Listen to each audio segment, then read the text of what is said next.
camera comes up and it almost breaks through a barrier of digital pixels and ones and zeros and data as it punches into the net from a skyline position, almost overseeing the main promenade of the net. You see the giant encirclement of the 256 ports of entry into the net, ports of entry and exit into the net.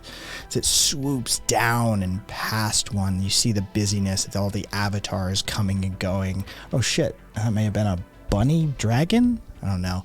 Either way, swooping past, down onto the main promenade, swinging through and past all of the buildings and structures, all of the entertainment locations, all of the virtual sex clubs, all of these locations that people love to spend their creds. Down, swinging around a corner, down a side street, down an alleyway, through a wall of blackness. We find our way over Troy's shoulder. Camera spins around. You can see from an elevated position in the club, passerby on a loft overlooking a small dance floor. DJ to one side, a small bar underneath the loft. Grinning, standing there smiling, looking at Troy as he enters, as if with a premonition. He knew when Troy would walk through that door. And he says, "Well, hello there, Troy. Welcome to Club 2600. And as he does, the music kicks up, the beat drops, the lights pull up.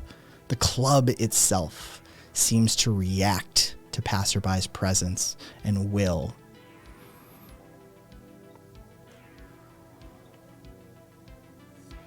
Troy looks up at passerby and looks pleasantly surprised to see him. He says, "Passerby." And as he looks around the club, noticing the peculiar nature, the whole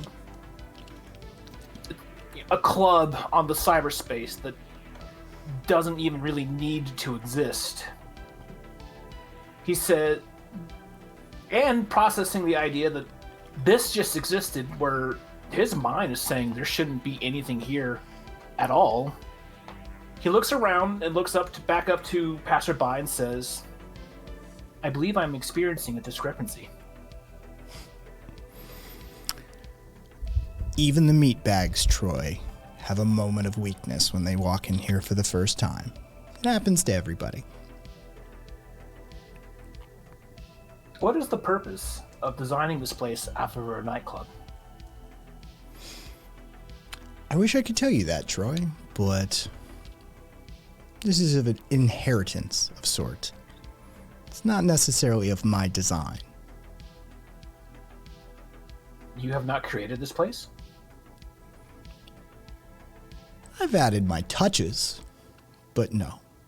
This place existed long before I did. As Troy just kind of looks around, he starts walking up the stairs to approach passerby. Everyone, gather around. Let me introduce you to Troy. Troy may yet become the stuff of NSF legend. Troy? Some of our club goers. People you should probably know. Rez. And you see a dark-skinned female avatar with stark black hair and a glowing strip of purple down the front. Grim deck. Grim is leaning against the railing, arms crossed, in what seems to be street clothes. Seems to keep a rather regular appearance on the net. And of course, our resident jackass Motoko on the end. And Motoko seems to have dressed to the nines. He's for the appearance. Even his shoes have almost a spit shine to them. They glow, they gleam. He's staring at you with an intensity and a look of disapproval automatically. Passerby, just don't mind him. He's just a bit of a pain in the ass, but we like him. There's others that you can meet, but for now.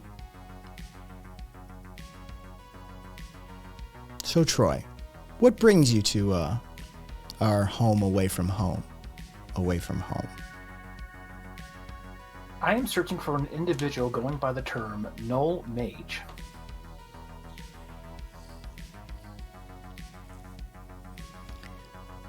Grimdeck instinctively says, no idea, don't know him.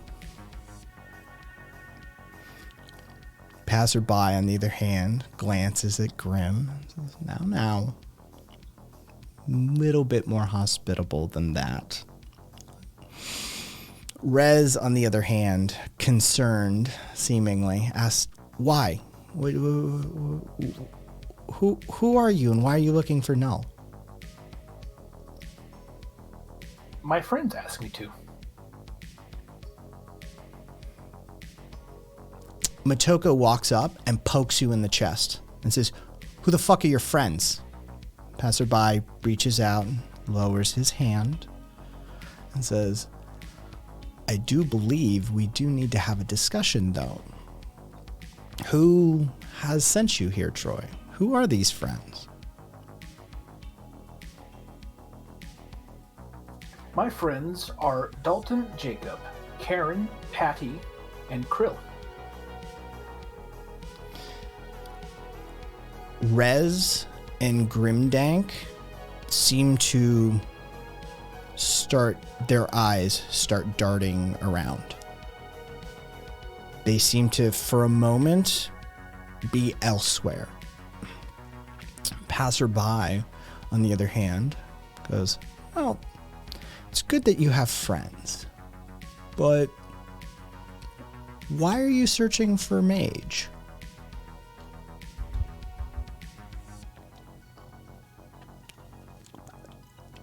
My friends are attempting to pay their rent through an application called Freebooter. Rez. The application has... No, go ahead.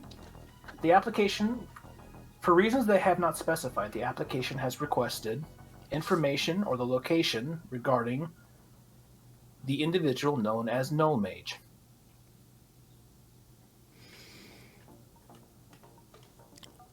Rez beginning to look more concerned. I knew he wasn't ready. Grimdeck, on the other hand, grins and says, I knew he wasn't ready too. He got what he deserved, that fucking poser. Passerby says, well, this does happen when you work for corpos. And this has the stink of corpos on it. So, my Troy, you may be here at the behest of your friends, but I'm afraid to tell you, you're working, probably, for a corpo.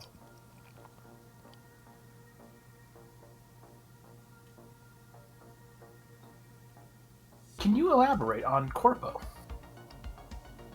One of the 6 major corporations, most likely. Anybody could have contracted to him, but given that Null had a penchant for flashy gear and expensive contracts, could have been any of them.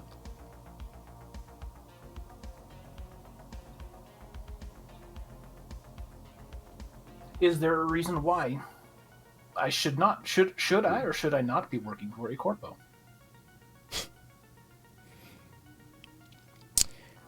Motoko at that point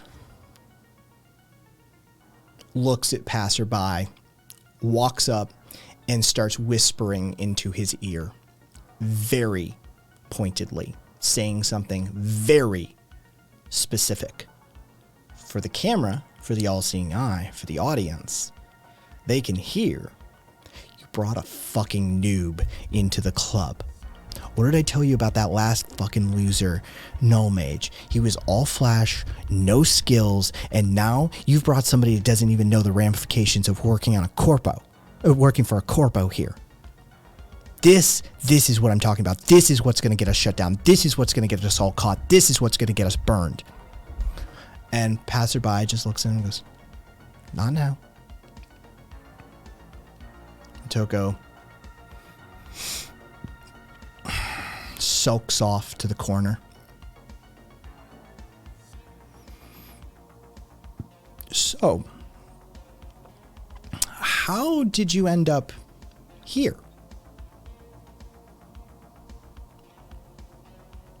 I was given the information that the Null Mage is in some way associated with a club or location referred to as Club 2600. Upon searching for Club 2600, I was taken to this location. Well, I left a marker in your system. So if you were ever given, if you ever discovered, if you ever found, or found out about our little, shall we say, clubhouse, that you'd be given directions to it. But it seems it's happened a tad prematurely. As you're not... Have I done something wrong? No, you've done nothing wrong, per se. Grimdeck in the background goes, yes! Passerby again. Hand up. No, you've done nothing wrong. It just seems that you've arrived at a destination prematurely. By the time you walked through that door, you should have at least been able to find someone. You should have poked, explored, used your toolkit, but unfortunately, timelines change. Things change. Now, I suppose I could help you.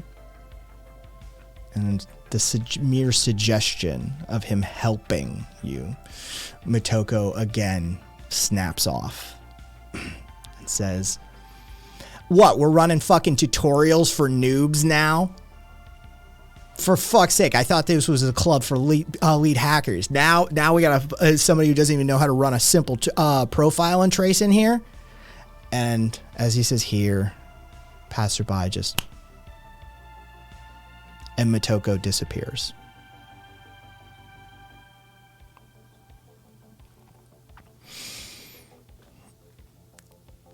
Have a seat, my boy.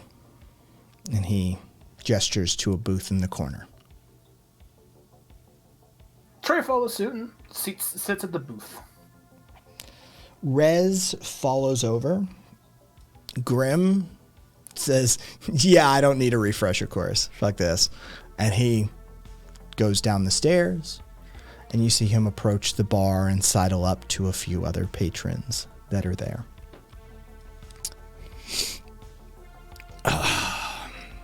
So, Troy, have you explored your deck at all? I have not been given many opportunities to explore the deck. Well, I suppose there's no time like the present. Search for a program called Profiler.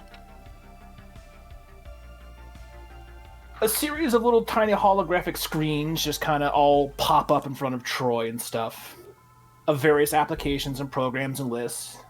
And as he's kind of scrolling through one, he finds the one called Profiler and brings it up into a much wider screen in front of him. what pops up is first little launching, and then you see a little passerby icon spin around.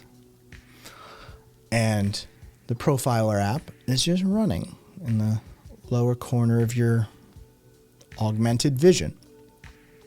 And what you see is a series of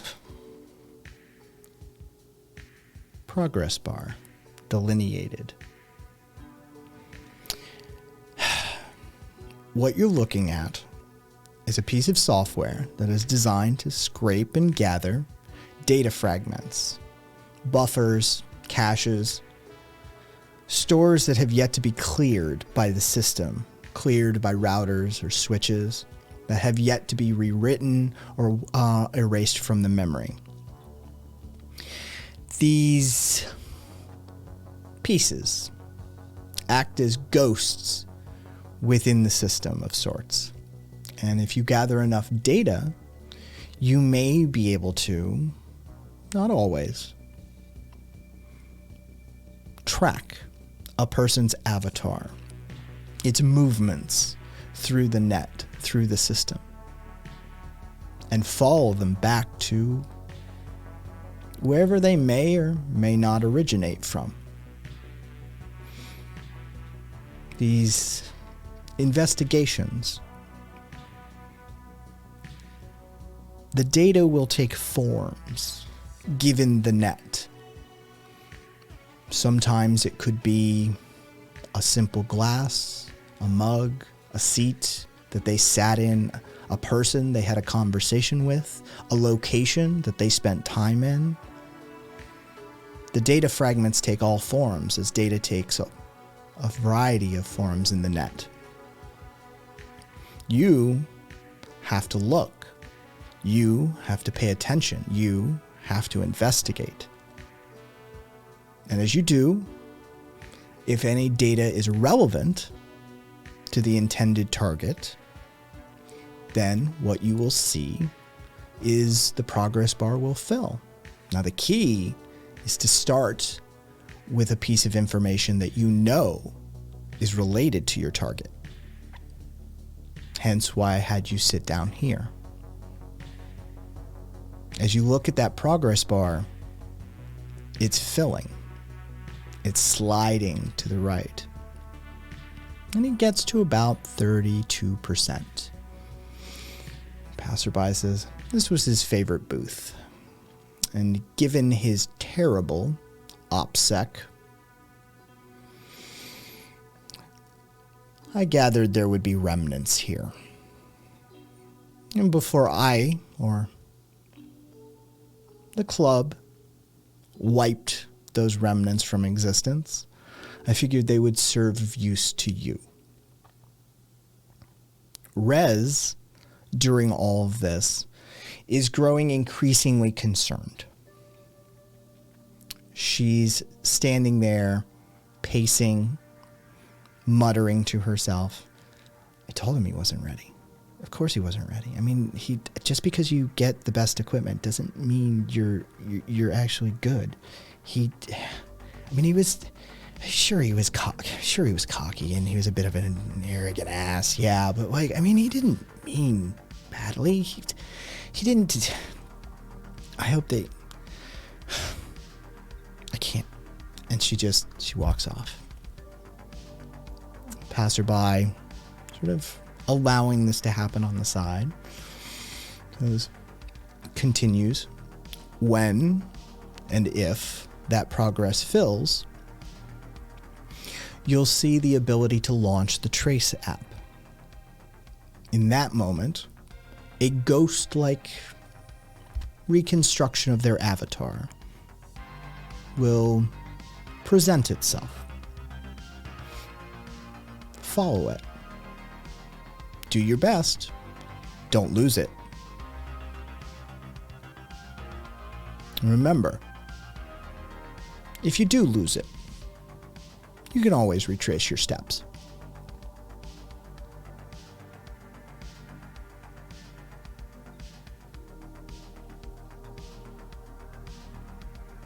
Troy's looking over this thing, taking in everything that Passerby just said, something feels interesting into it. A sensation that he's never really felt before. This is interesting. He's never felt interested before. He's never felt what it's like to have a curiosity. So as he's just looking at this, he's watching the profiler. And is there other things on there? Like, is Passerby on the profiler too? No. Okay. He says, as he looks at this and then looks up to Passerby, he says, fascinating.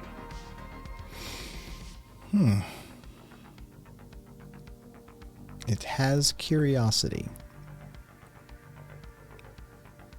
We'll see. Now, my boy, I'm going to let you learn about the net, but maybe also a life lesson. Be careful who you work for. Now, I have business to attend to now as a result of one of our more careless members. He stands up. In that moment, he changes from, we shall say, club clothes, a more casual appearance, and all of a sudden digitally transitions, flowing from top to bottom. A more dark, more stealth, more militaristic outfit. And he walks down the stairs and sort of doesn't really even step into the abyss of the front door. More glides, more is absorbed into it.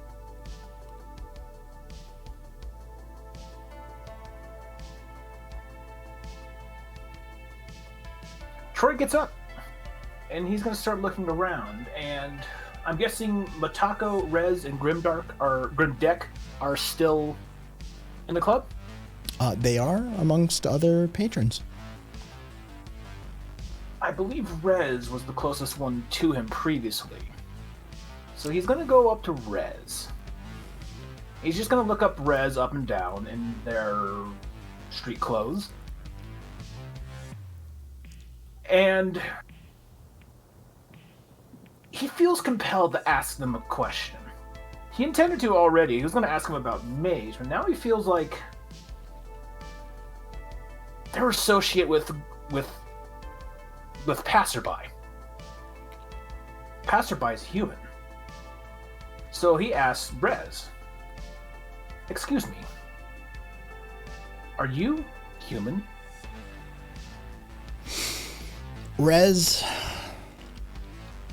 at being addressed, sort of snaps a little bit out of her morose concern. And you see her purple eyes flash and flicker. You see that your next IDS pops up. You're being scanned.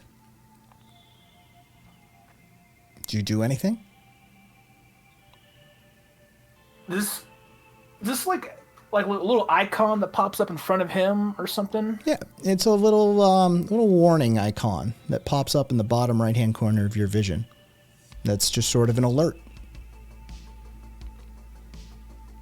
Troy glances over into the general direction of his peripheral visions, and looks back over to Rez and asks, "Are you doing that?"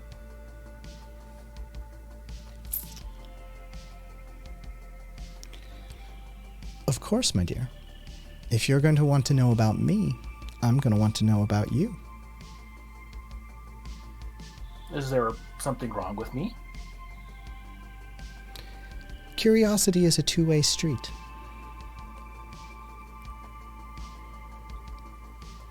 I can answer a question, if you would prefer. I can answer all my own questions.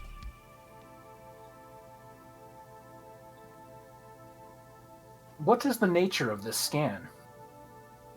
Just want to know who, what, where, when.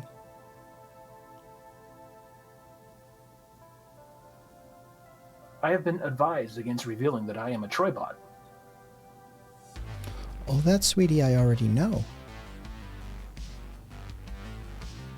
You already know? I'm already aware of your location. I'm already aware of your make, model, your damage. I'm already aware of everything that I needed to be aware of. And the alert goes off your screen. And to answer Curious. your question, yes, I am human. Mostly. Can I attempt a scan on you?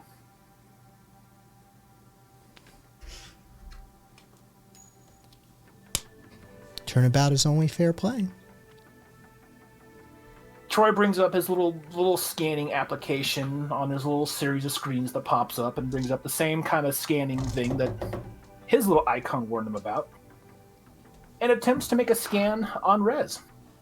Give me a roll. Alright. 0. Connection denied. I'm sorry, sweetie. I'm not going to make it easy for you. You're going to have to earn that scan. Can I ask you how you did that? Experience. Can you elaborate? Do you know what learning is, Troybot? I am programmed to learn. Eventually, you'll get better.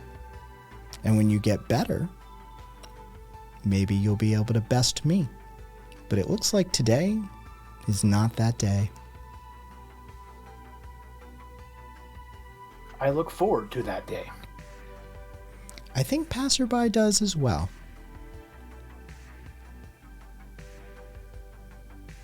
Can I ask how you met Passerby? You may. How did you meet Passerby? That's none of your business.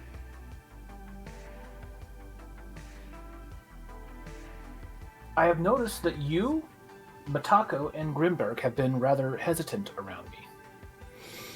Well, netrunners tend to be secretive, hesitant, and, well, moody, frankly. The C/ does eventually start to get to you if you don't keep that usage in, but that's neither Motoko's or Grimdeck's issue. Grimdeck is good. Not as good as me, or certainly not Passerby, but he's good. And maybe it's gone to his head a little bit. But it happens to the best of us. Now Motoko's he's just an asshole. Do you know what I mean about that? By that, Troybot? I am looking at my term database. Asshole can either refer to the anal sphincter or an unpleasant person. Go with the second definition. I had assumed that was your intention.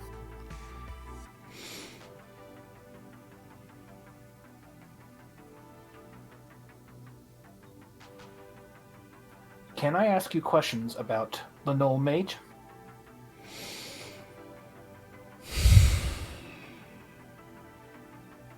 He's a fucking fool. Can you elaborate? Just because you can buy a fast car doesn't mean you can drive a fast car.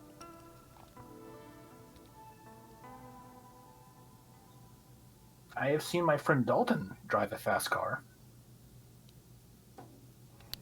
You see her eyes flash for a second. They flicker. Just, quite the driving record on that one. Have you pulled up a record on Dalton? Yes. Troy actually forgets for a moment that he was asking about passerby, and he starts loading up his deck again. And he's going to start searching up Dalton.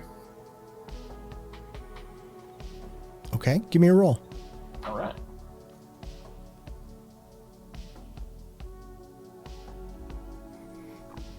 Zero.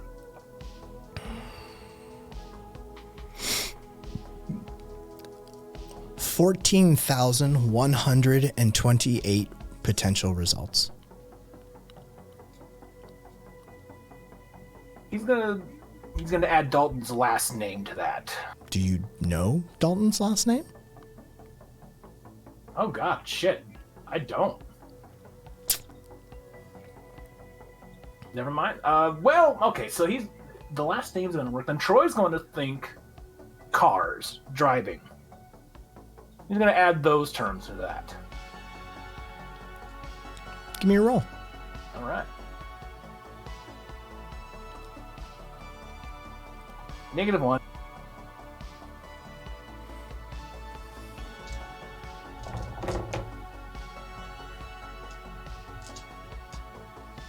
You find one vague reference in an old internet forum archive about underground street racing, and a reference offhandedly to someone named Dalton.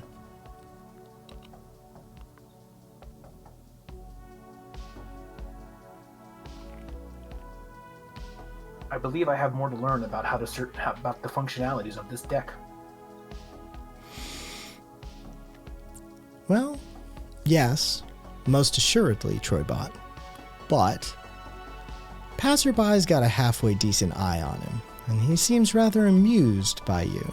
And his amusement usually either causes a mess for all of us to clean up, or occasionally it does something interesting.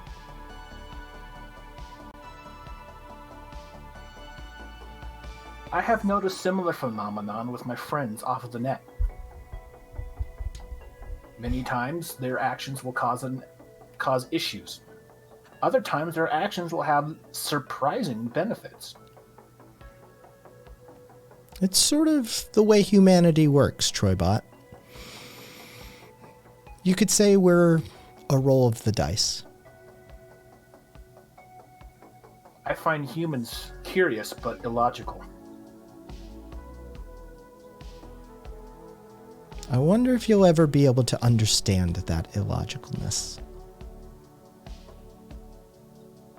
I have been given programs that allow me to interact and navigate human social interactions. However, I've yet to fully comprehend the meaning behind them. Well, that I don't think I can help you with. But I've enjoyed our conversation, Troybot. So I'll help you with this. And a glittering digital pixelated fragment materializes from the floor. And you see the progress bar swell about 55%.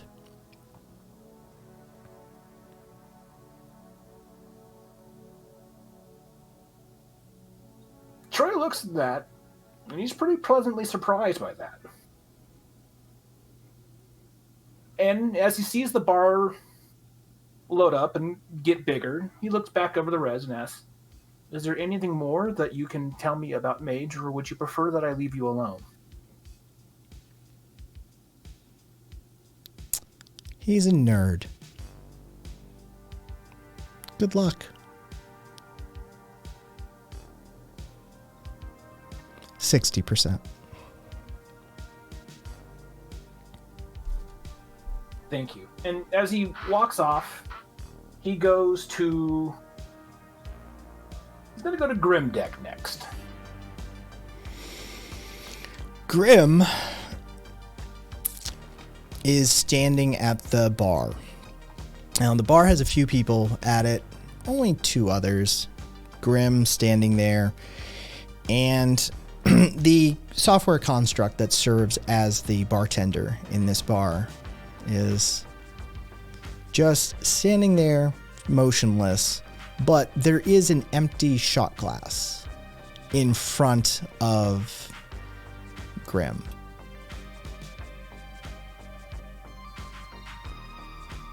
Are you able to consume alcohol in this simulation?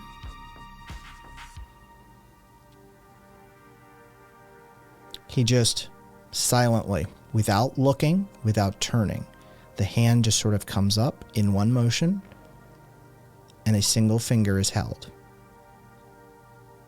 1, 2, 3, 4, 5, 6. Would you prefer I leave you alone? 7, 8, 9. Is he counting out loud like that? 10. And the finger comes down, and he turns. He goes, "Sorry about that. I just had some business to take care of. What can I help you with?" What was the nature of counting down like that? That's okay. That's between me and a few overseas businessmen.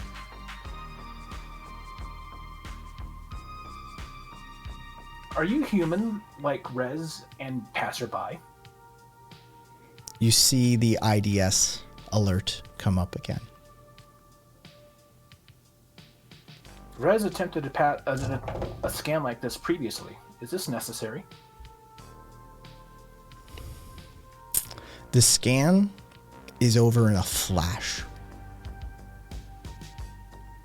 It goes Faster than Rez? faster than Rez.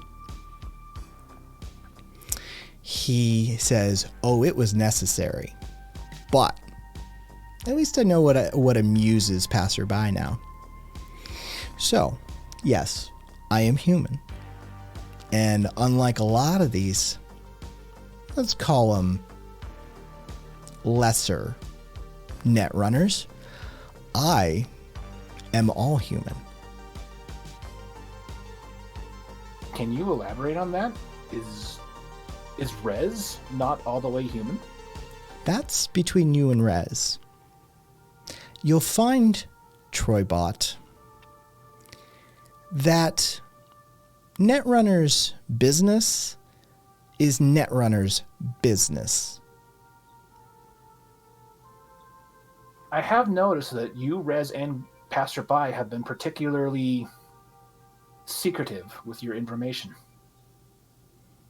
It's the nature of the game, but it's also the nature of the person. You could say that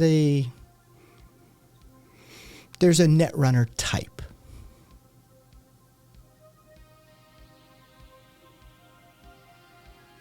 Are we doing something illegal? For the first time, Grim just bursts. Oh my God. I think I know why Passerby likes you now. Holy fuck. Wow. Yes. Yes. Yes.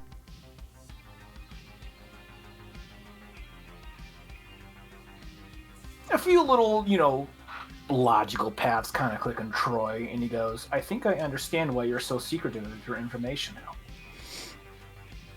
It learns. It grows.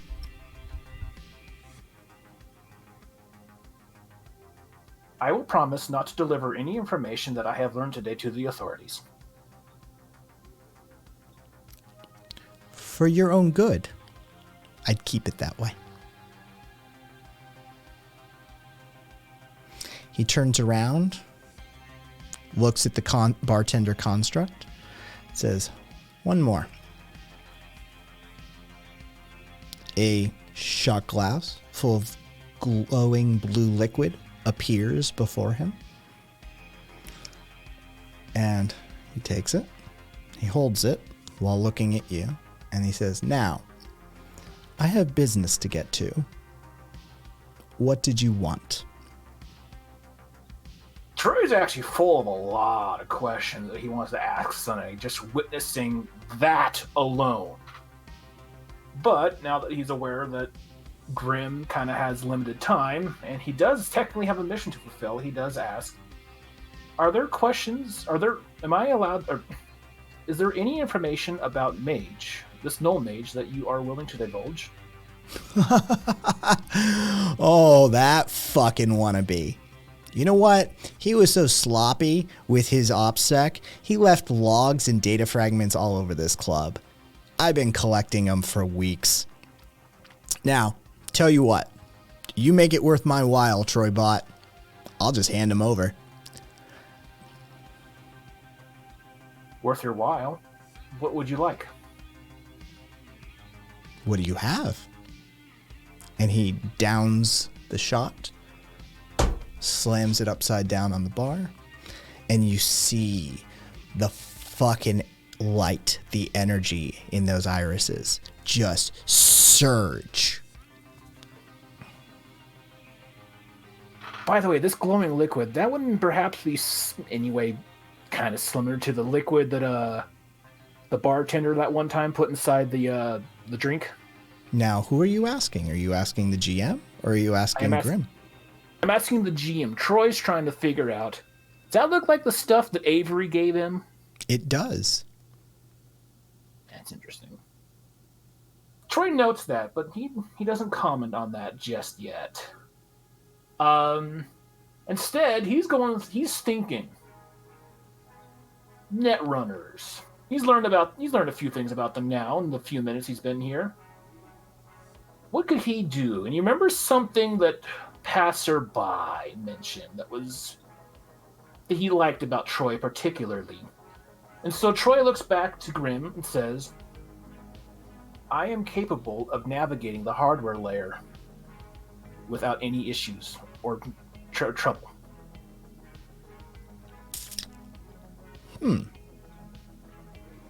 Now, that's something we people have trouble with. That's Passerby had mentioned that, yes. Interesting to me. I'll tell you what, Troybot. Give me your comms number, and one day we'll arrange a meeting back here at the club. And you and I can sit down and have a chat about your hardware layer capabilities. And we'll call it square. I do not have a comms device. However, I can give you the number to my internal communication systems. His eyes flicker for a second, and he says, done, thanks. But I have not given you the information yet. I was merely waiting for your consent. I'm polite like that. Consent? No one has ever asked my consent before. Wait, fuck, I'm stupid. Never mind, people have it. Scratch that line? Yeah, scratch that line. Fair enough. He elevates his wrist. A virtual screen comes up. He swipes. And your progress bar surges to 100%. And goes, now excuse me, Troybot. You should probably get back to your friends and say hello to Dalton for me. And he turns around the bar and sits back down and just sort of disappears. Not visually, just seems to shut the rest of the world out. Just before he disappears, or around the time that he is disappearing, Troy perks up and says, do you know Dalton? Oh. And now that he has the information at 100%, he looks at it, and is there anything that he can gather from it? Yeah. There's now a button at the right-hand side of the progress bar that says Launch Trace. Troy pushes the button. Constructed out of pixels from the ground up comes into form a semi-transparent, translucent old school mage. It's a guy standing with a curly wizard's staff and a pointy floppy hat and flowing blue robes, standing there with his back to you, and he starts walking towards the door.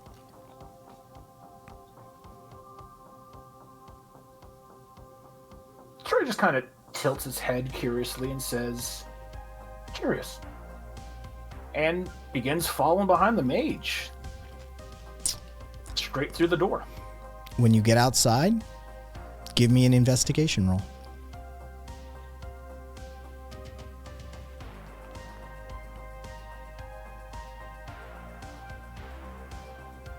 Zero.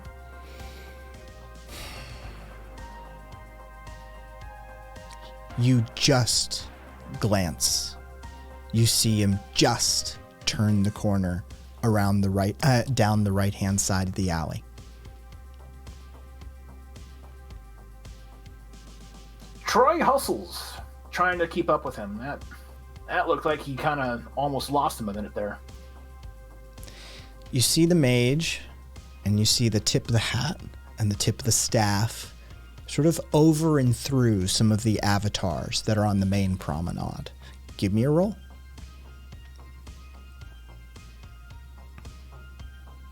-1.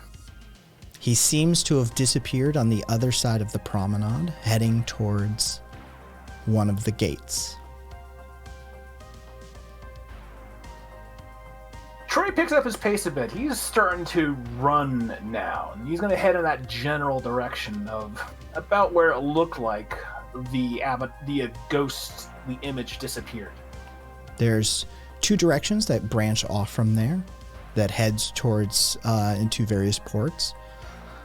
Port 129 and 131. Give me a roll.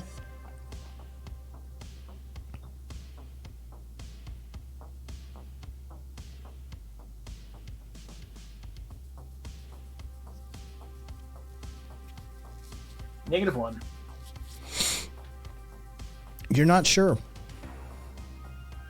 which one he went to.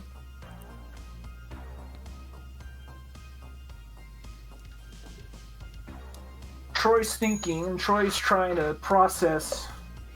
Oh, fuck, that's a good idea. Can I use a fate point? You can. All right. I keep forgetting those things exist. I'm going to use a fate point, and I'm going to try and use it to figure out which of the two ports he went in. Troy, having hustled over there, just catches the of the robes as the doors shut on port 131.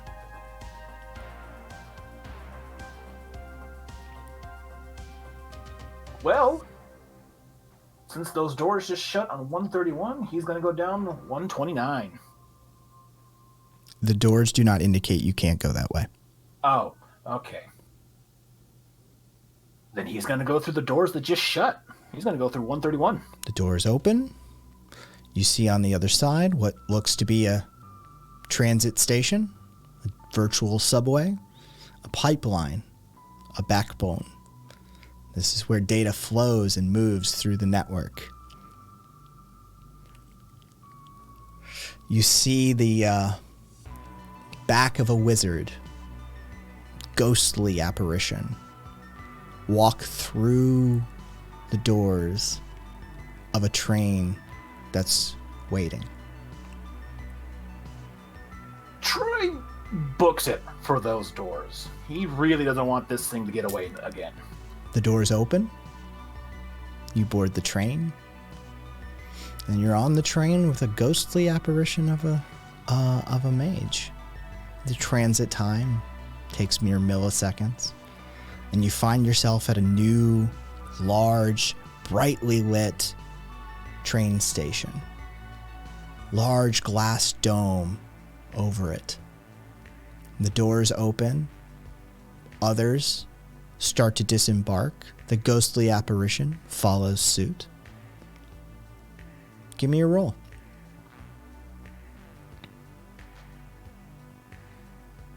-3. In the crowd of the data, you lose track. It's almost as if he's attempting to route through busy traffic hubs in order to lose or obscure his data trail.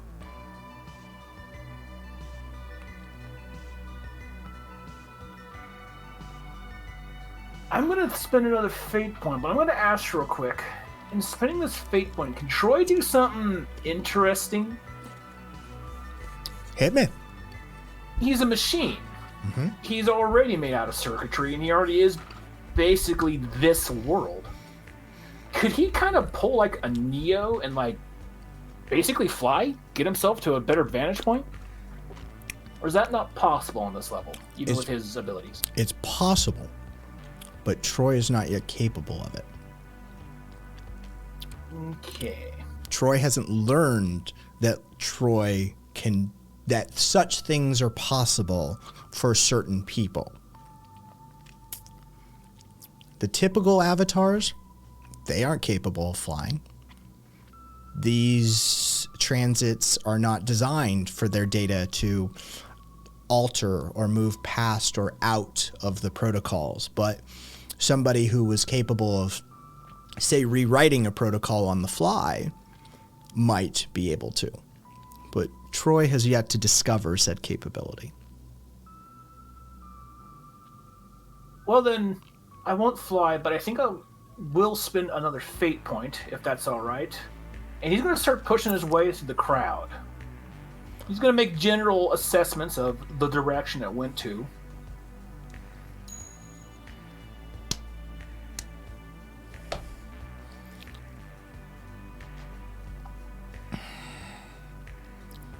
I'm going to ask you for one direction. Left, right, center, or left, right, forward, or behind. Which way does Troy look? Forward. You see the ghost walk back through you. Back through him? As in back onto the train? Correct. Troy turns around and gets back onto the train.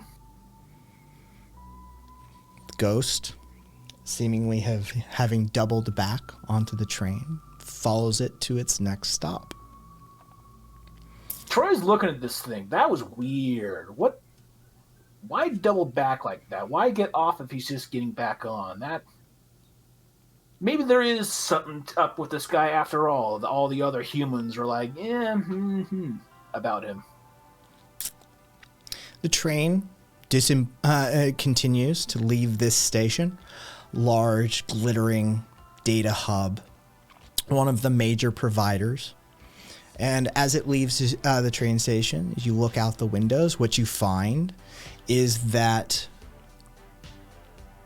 the hub is being left behind. The amount of artifacts of the net, the software, the data points are becoming less and less. There's fewer buildings, there's fewer billboards, there's fewer holographic advertisements.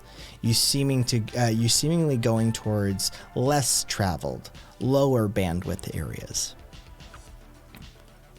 The train arrives at a smaller station, still decently appointed, still seemingly not a large, but a moderate amount of avatars disembark. Give me a roll.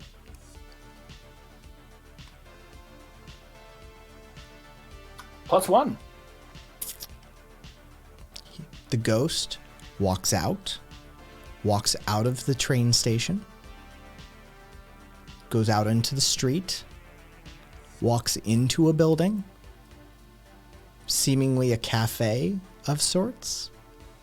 There's a Neko cat waving in the window.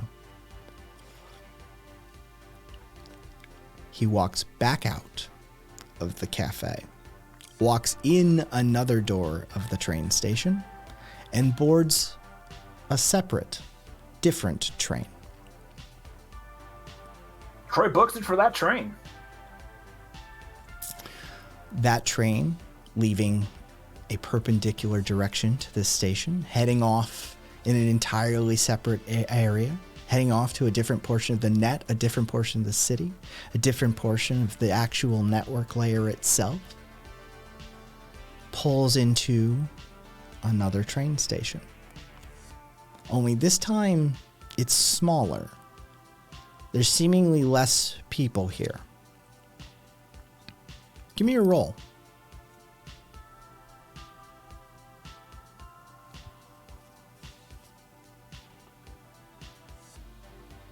-1.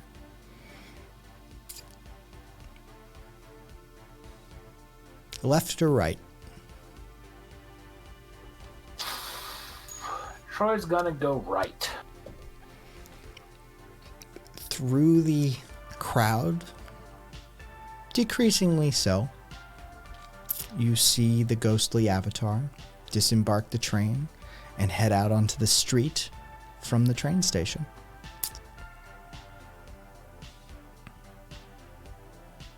Does it go anywhere? It's walking down the street. Well, then Troy's just keeping up with it as best as he is capable. Give me another roll then. +2. He ducks down a side street. Not major, but still a street.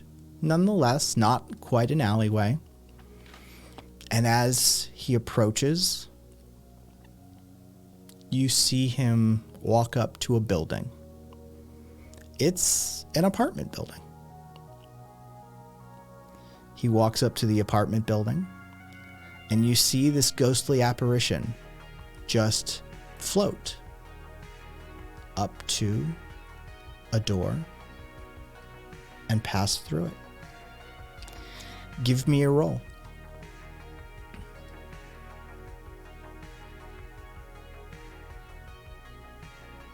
-2.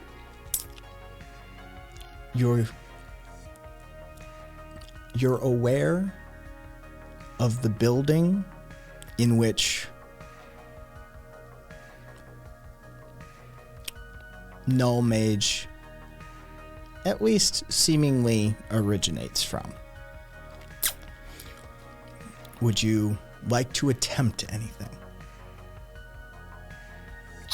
Just slightly before that, he does take in the fact that this is an apartment building. Mm-hmm. And kind of in a similar way that he was curious about the nature of a club on the net, now he's like, an apartment building on the net. Well, that's weird. What the hell's... Why do they need an apartment on the net?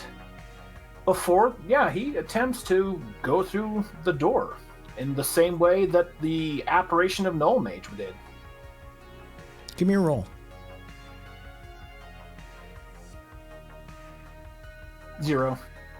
You stand before the apartment building, and as you do,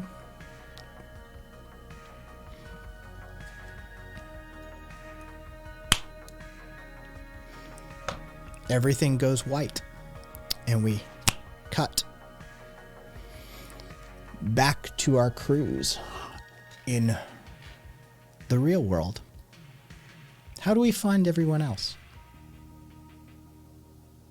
Patty's finishing the bowl. She's kind of like sitting with the rest of the people. She's just like munching and just like hitting like the first bit of alcohol for today. Jacob's just kind of hunched over, still in pain from his fucking wounds, just puffing away at a cigarette. Just one of the real trademark cigarettes. Erin's been trying to find whatever she can on the net about Boom Goes the Firewall.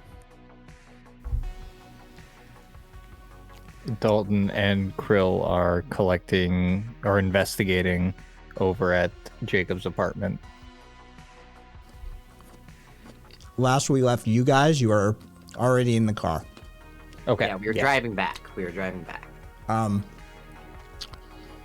Patty, I'm sorry, not Patty. Karen, you have the location of the club. You know, based off basic net searches, it's a Netrunners club. Just the name alone probably gave it away. It's on the edge of commerce and industrial. So, is it supposed to take him that long? Yeah, he's been in there for a minute now. It doesn't take him. Has it ever taken him this long? How long is it like specifically taking Troy right now? About 5 minutes. Usually he's in there and out like 30 seconds at most. Right. That's usually been when he's retrieving data. Well, If he's in there and he's interacting with people, that might delay the timeline a little bit. sure, but like even if you're talking to people, right, it's still going at like super speed, right? I don't know. Come on, Karen, you gotta tell me something. You're supposed to know everything, right? Not my field of expertise, son. I have to say, that fucking 12-year-old's an asshole, but he makes good damn noodles. Yes, he does.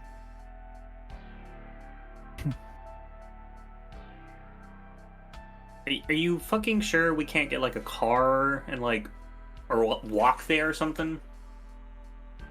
You don't think you could hit up one of your Simpson only stands?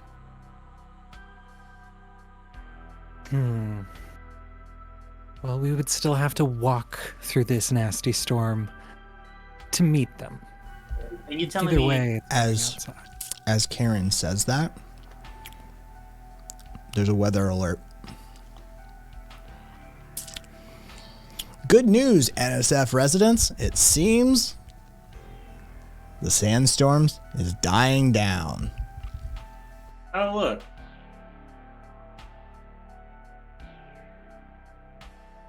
Fine.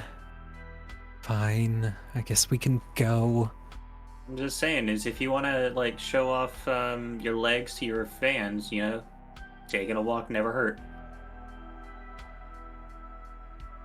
True, and as much as I would like to have someone else do this, we maybe should get it going on with finding Yeah. more out. Yeah, we got an idea where it is, where it's at. Yes. It's actually not too far from my place, but Alright. we can just Is there a hop way on we can... public transport. Unless you want to pay for a car. Fuck no, it's expensive as hell. I'm not and- for this. Does somebody know how to talk to Troy? Like, I don't want to just like leave his ass here and him come back all of a sudden. He's like, where is everybody? Does he even know how to use a codec? Well, we've been he talking to him, must. haven't we? Yeah, we can communicate with him just fine. Fair enough. Are you gonna come along? Me? Yeah. Jacob. Sorry. I think I might just hang back with Troy. I'm still fucked up from the break-in. Fucking, you know what? Speaking of which, I think I'm gonna phone Dalton and leave y'all to it. I'm gonna go step into the other room. Alright. Let him know There what's we going go. on. Jacob can talk to Troy once they come out. Yep. Yeah. Well, no, what? I actually have a curious idea. If he's stuck in there, can we call him and can he hear us? I don't think so. I mean, he seems... and Jacob, like, slowly, like, gets up and just... hand in front of Troy's eyes, like... No, but Yeah. like, if he's going in there, right? He's got his self, I guess. And if he's doing that, then Again, Jacob just gives Troy a little poke. Like, no, fuck it. We're gonna try. There's Patty, no reaction. Patty sets up her phone and she starts calling. Troy. Karen walks over and grabs Patty's arm and said, "Let's go," and Okay. drags her out the door. Okay, I literally let me call while we're walking. Okay. No, leave him alone. Leave him alone. like, if you're gonna be calling anybody, he just starts calling. Like, if you're gonna be calling anybody, fucking, at least ring up Dalton at least and let him know what's going on. Well, Karen, that's up to you. Go call your simp. Nah. Do you want him to come back here and not have a car when we get out?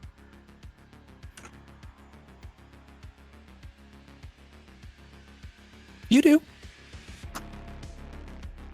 I look at Jacob and I'm like,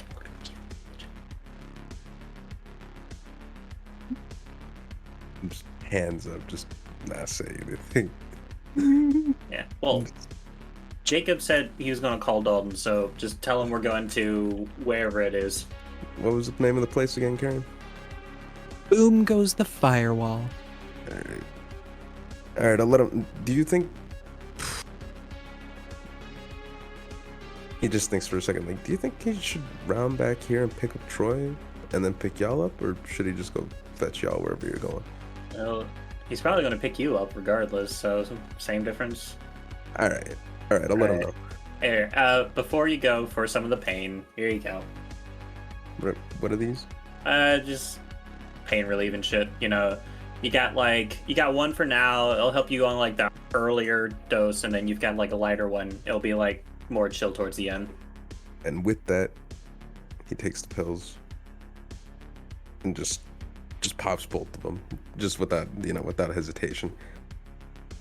All right, I'll give Dalton that call. Y'all should get going. I'll be here with the. Well, can he even hear? Like, yeah, I'll just be here for Troy. All right. Perfect. All right. And He's with gonna- that, Yeah, I say to Karen as we're passing, because he took both of those, he's going to have to shit in like 20 minutes. Good thing we're not going to be here. Yeah, thank God. so with that, pulls out the codec, rings Dalton number, and just.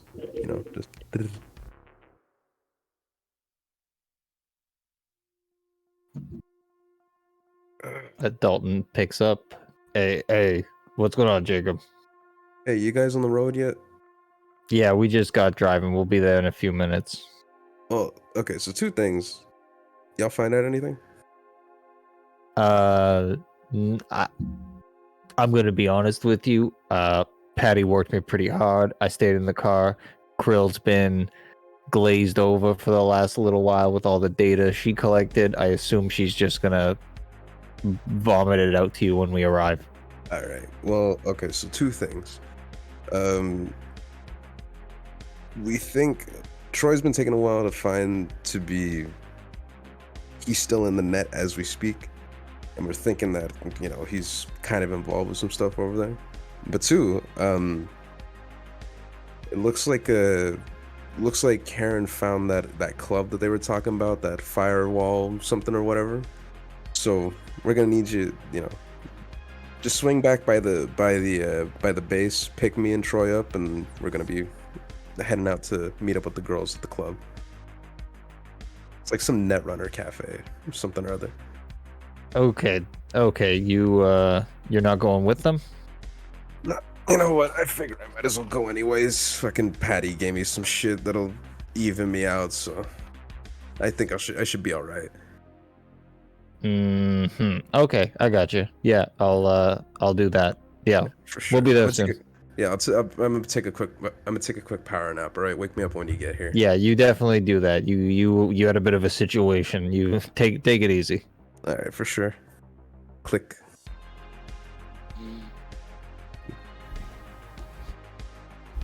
And with that, Jacob just passes out in the fucking room with Troy. My gal's going to public transport.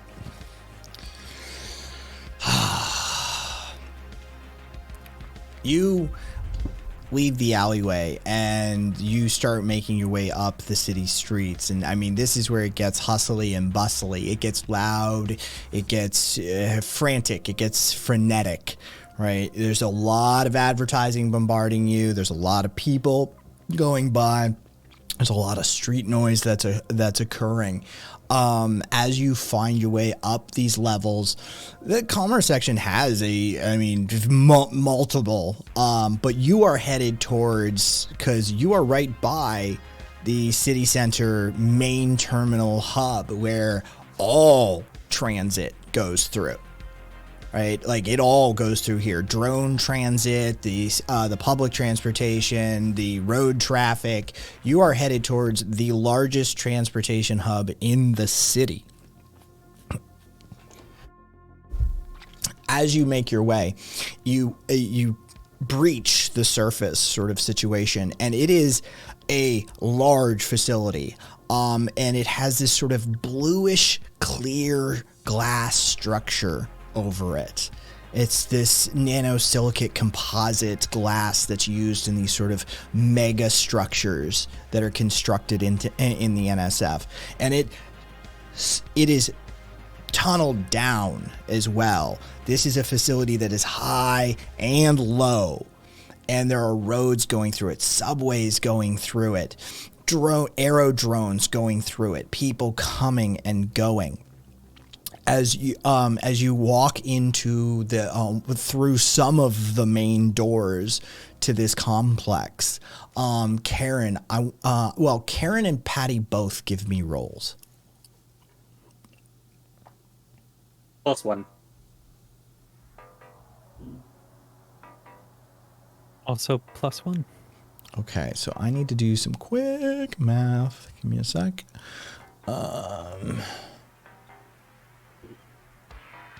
Okay. That is neither here nor there then. As you walk through, there's a smell.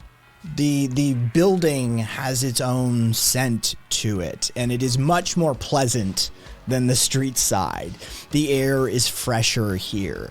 This is a presentation piece for the city. It's designed to impress, right? So the scent is nice. It's clean. The air is fresh. It has been scrubbed multiple times through multiple filters. The floors are sparkling due to, just cleaning drones that are constantly, during service hours going through, during the lulls in transit, they're cleaned. There are walls of shops for commuters to go to with every sort of necessity, from clothing to luggage to food to whatever else you may need in any major transit that is occurring. Seeing as this hub is functionally the place where international, the multi-city part of the general arcology complex actually transits to and from. So there's aerodrome traffic that arrives here as well. So there's constantly new arrivals. And as you walk in, you hear over the announcement tannoy system that there's a new arrival from New Tianjin. So you start to see this massive aerodrome come down, and a portion of one of the a segment of one of the roofs just telescope back as this thing enters into this main building, and then it just closes, and it behind some superstructure that you can't even see, and it just lands.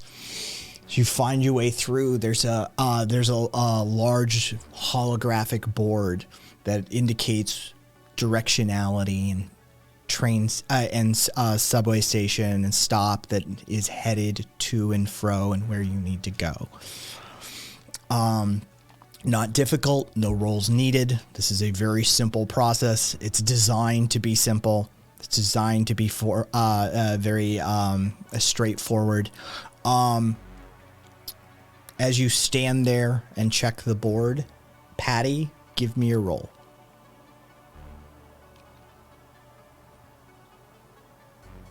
+0. Karen, give me a roll.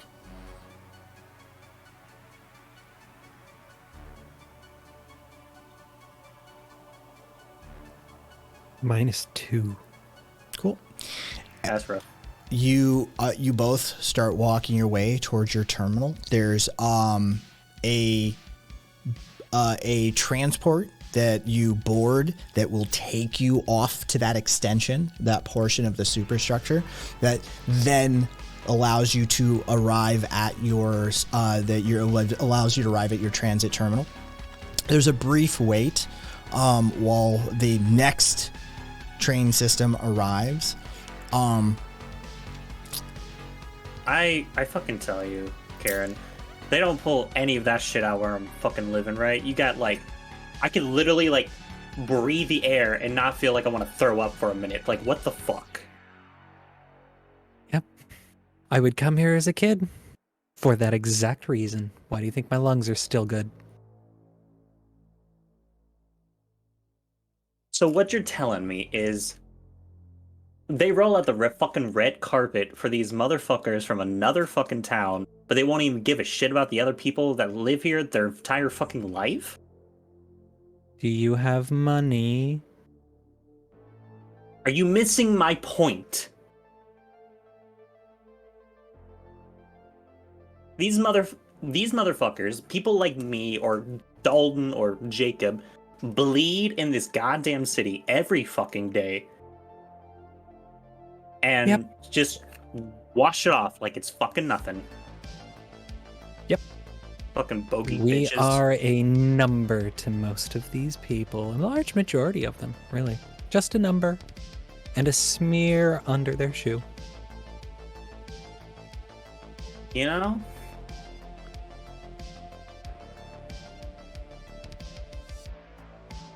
Patty's like thinking for a minute as she knows she's surrounded by other people, and she's kind of like having to hold in that instinct for a second before she's going, you know, maybe that shit they did back at the fucking showing, maybe pull a couple around here.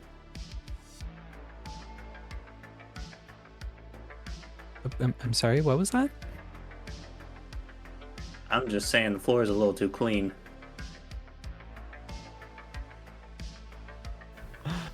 If you do anything, it will be cleaned in less than 2 minutes. And you might get escorted out, so that's up to you.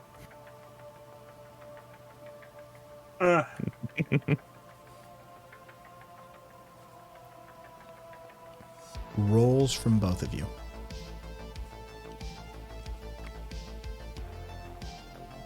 -1. Also -1. It's rough tonight. You continue on your journey. The train arrives, silently glides into the station. The doors open with a slight hiss. There's a disembarkment as the train empties out. What do you guys do?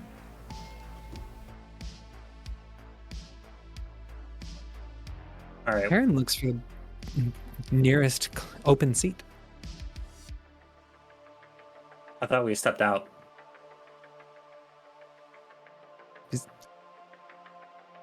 Your train just arrived. Yep. Yeah.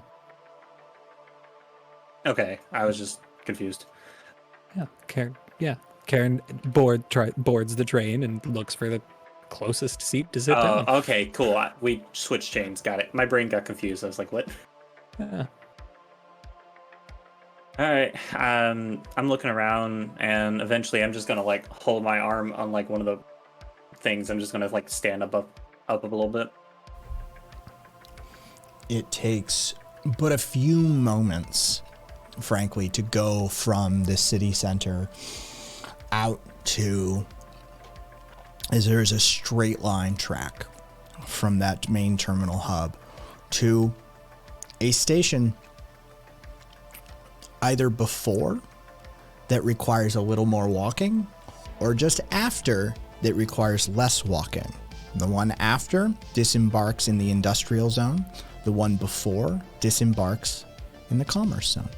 It's up to you. Hey, Karen, let's hit the industrial zone. You can. I'm getting off at the first exit. Well, you remember what happened last time when we like stopped right immediately? Is we fucked up. So how about we stop a little bit before so we can get a better view?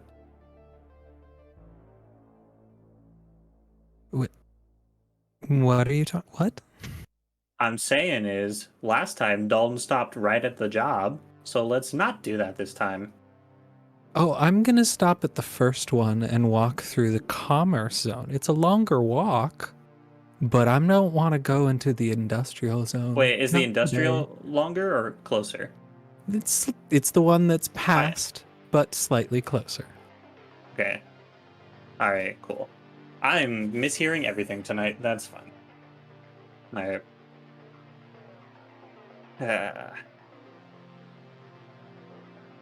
Are you gonna join me on the first exit? Sure, why not? Beautiful. You disembark the train The train station is far smaller. I mean, compared to the grandeur of the central terminal, but still very well appointed, right? This is the commerce section of town. It is designed for people to spend money, right? Very nice. So, busier streets, not quite the high street, but very much, higher end shops, clothing, that sort of thing on your way. The camera pulls out, sort of zooming up and out as we watch Patty and Karen disappear into the masses. And the camera just pushes back into the base. What's Jacob up to?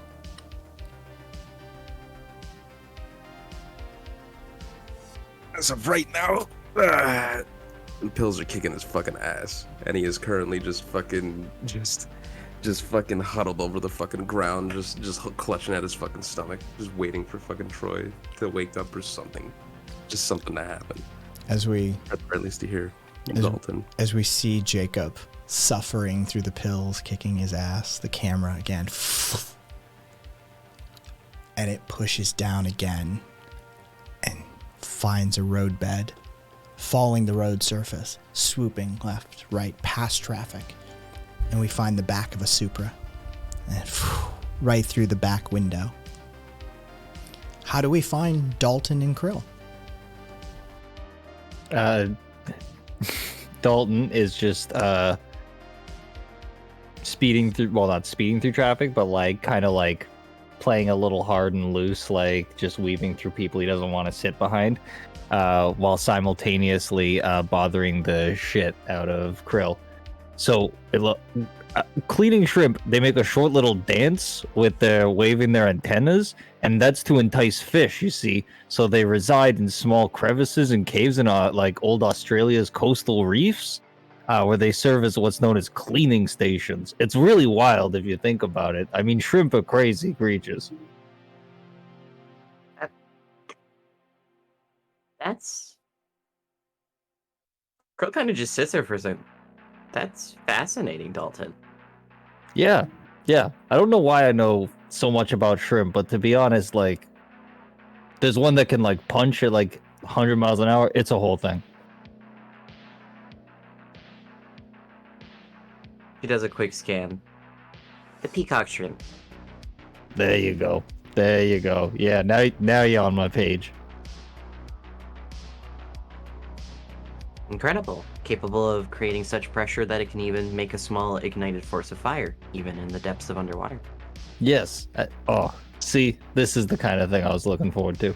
Oh, actually, I forgot to mention, while you were kind of out of it, I guess, which is why I got onto the shrimp topic, Jacob told us to go pick him up and Troy to go to the club to go meet Karen and Patty. But Troy was comatose when we left, and Jacob's on pills. So I'm actually just going to the club. I'm gonna let him sleep. Are you okay with this? I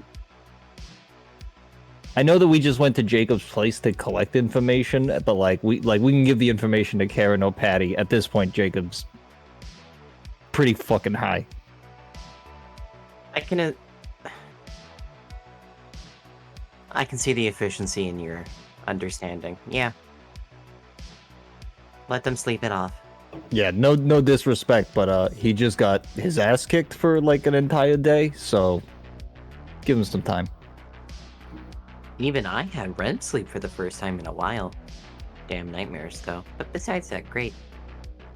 Yeah. Also, speaking of nightmares, is your leg okay? Because you didn't need a crutch when we first met, and now you're limping along. Oh, no, it is not okay. Oh, that's not good. Hang on a second. Dalton's just going to pay attention to the road for a second because it's just gotten a little bit dicey. Just going to rip around a few of these people. Don't know if you want to roll for this, but Dalton's definitely focusing for a hot sec. Oh yeah, I want rolls from both of you. Krill is grabbing 0. Number 1's probably jumped out of the fucking chair already, being a little shit. So she's probably grabbing onto him or something. 0 also. Okay, Krill. Dalton, you're fine. Driving fine. You're not hitting anybody. You're doing fine. Krill, I'm just gonna give you the narrative mic and tell you that, flat, you have no modifier for this. So, do what you need to do. Dalton, as you take that immediate hard turn, you just see the large metallic mass that is Krill's torso, boom, into the side glass, cracking the window. And at the same time as she turns to look at you, you see about 3 of her optics are just completely spiderweb glassed. Oh, so sorry about that. I get a little I get a little wild behind this wheel. I sometimes forget that you are most you see- entirely Jello. You see her flinching for a second before suddenly, pain receptors deactivated. Oh, that's useful. No, Dalton, does not feel useful. Oh, are you Right now. shutting down again? It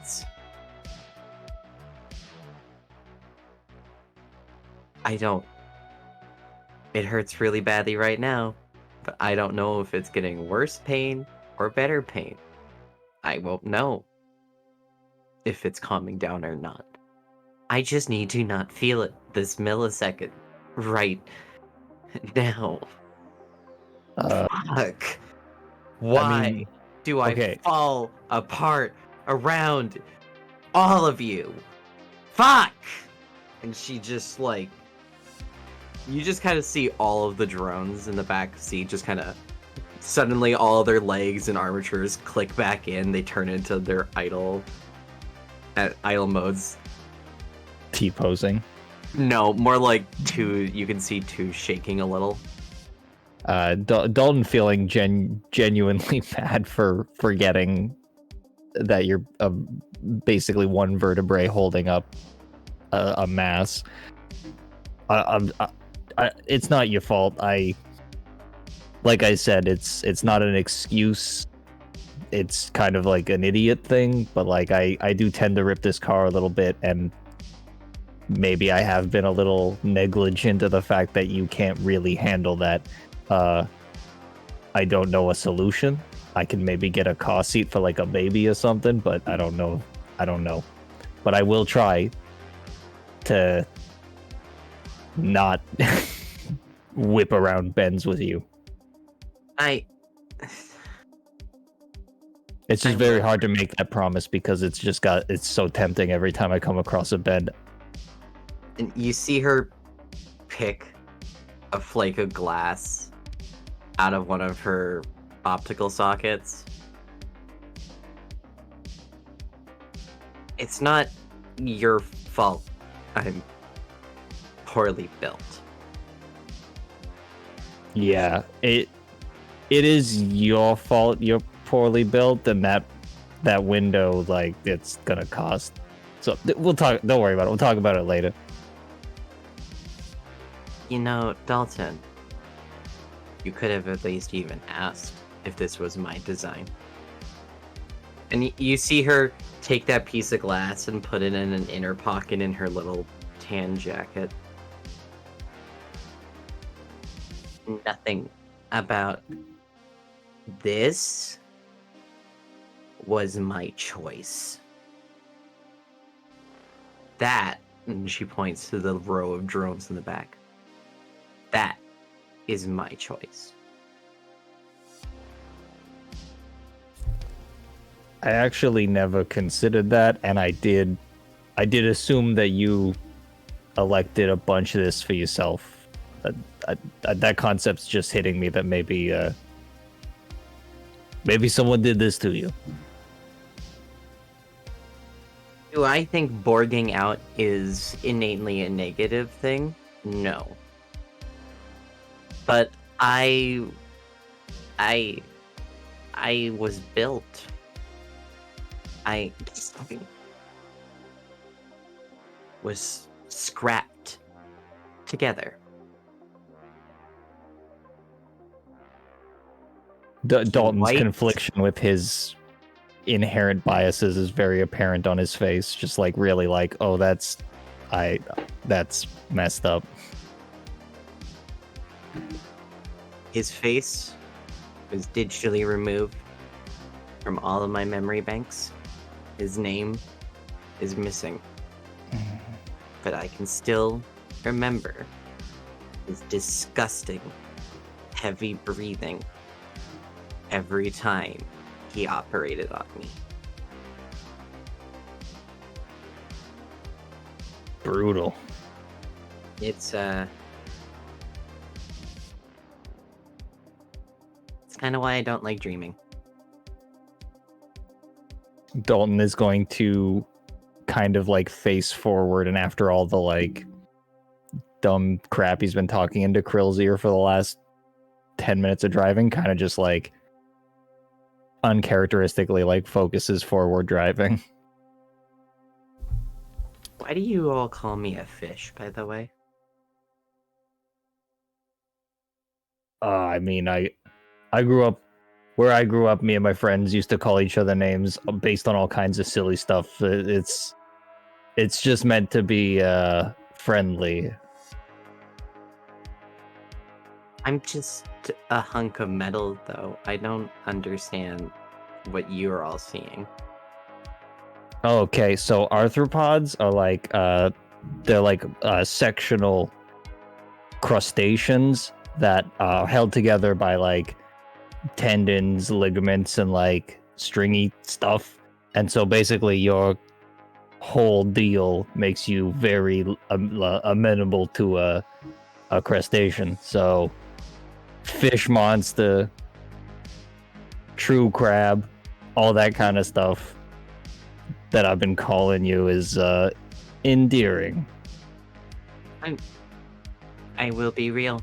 It is somehow feels nicer than being referred to piece of scrap or engine block or something along those lines. Yeah, I mostly I save don't- that stuff for Troy. I don't hate Fish Monster for some reason. As Krill says, I don't hate Fish Monster for some reason. The camera, which pushed through the back window and occupied this cabin space with you, pushes through the windshield. And it points up into the blackness of space. And goes black. And we see Troy, white. And all of a sudden, Troy, you find yourself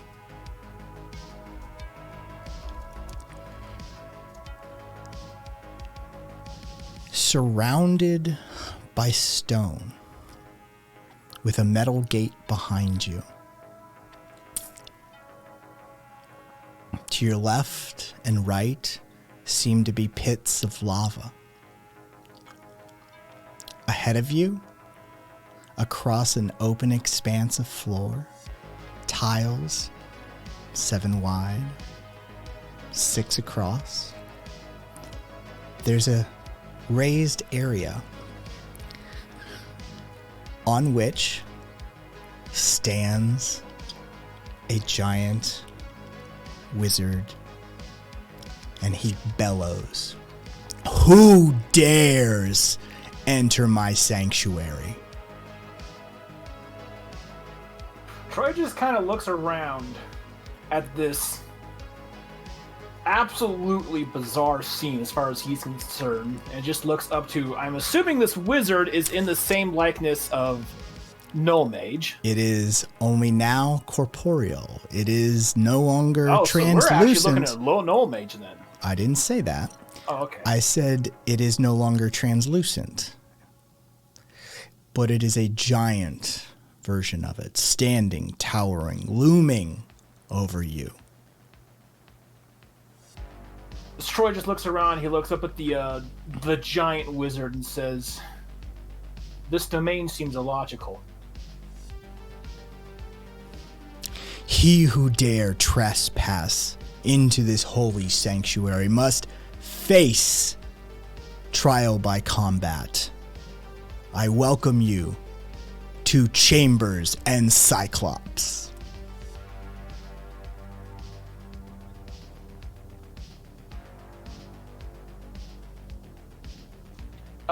Troy looks up to the mage again and asks, "Is this necessary?" Behold your first combatants. It appears to be. If Troy glances at himself, he's now clad in medieval plate armor. In his left hand is a shield. In his right hand is a broadsword.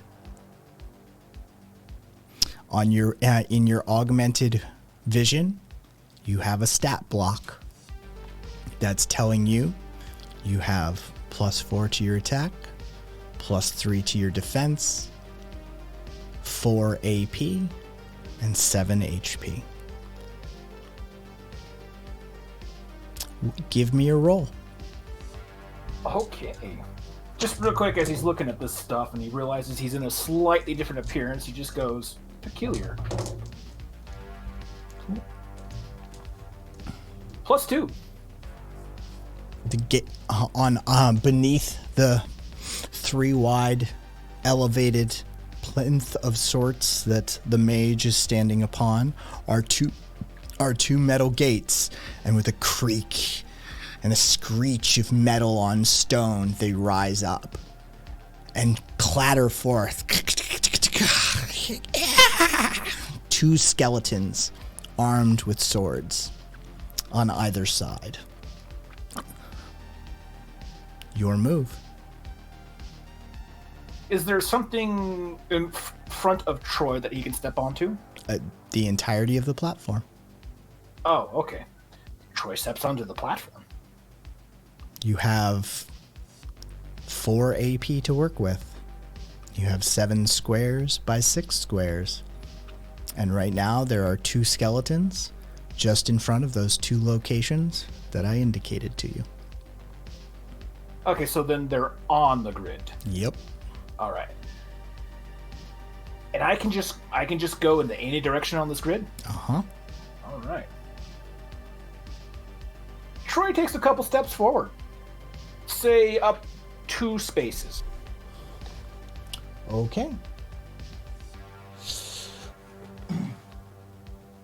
Do you hold your turn, or do you expend more AP?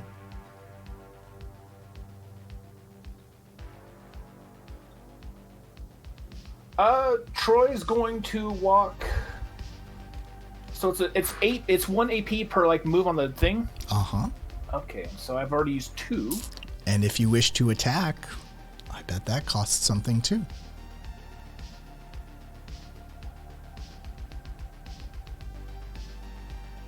Troy's gonna hold his move. He's gonna save those AP points. They refresh. Okay, I figured that.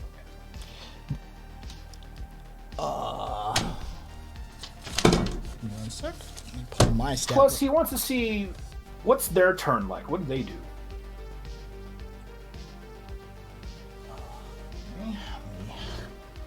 Give me myself some. There we go. And we'll do that.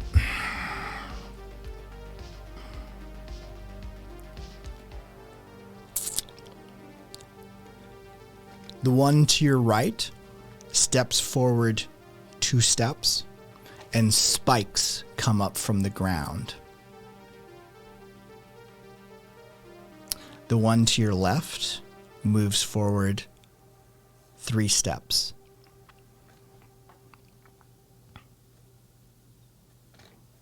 And nothing happens to that one? Nothing happens to that one. When the spikes the spikes that came out of the ground, that hit the first guy to my right, right? Correct. Okay. He's not dead, though. So he took a hit. Troy notices the spikes and realizes, okay, there are traps here.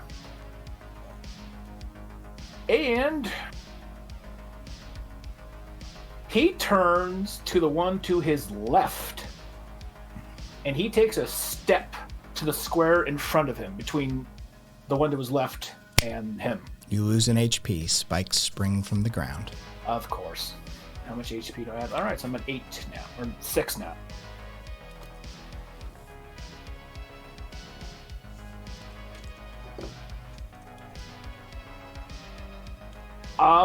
Well, ouch, that hurt. Troy's getting familiar with the whole sensation of pain, even if it's digital. The mage laughs. You have fallen into my trap. Weak one. Your trap seems somewhat ineffective. With his remaining attack points, though, he's going to take a stab at the skeleton in front of him. Give me a roll. -1. The skeleton crumbles into bones on the floor. Troy just looks at that and is kind of surprised and states, this is potentially easier than I had initially assumed. And he's got 2 more points left. So he's going to step onto the block that the skeleton was on. Okay.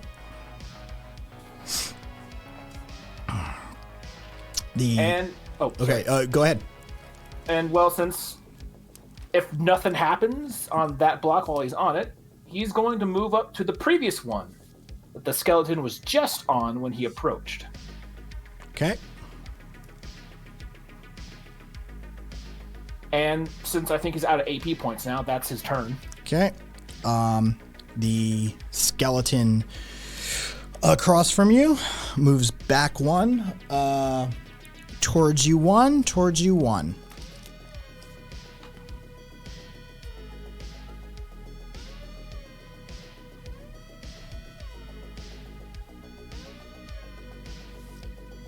All right.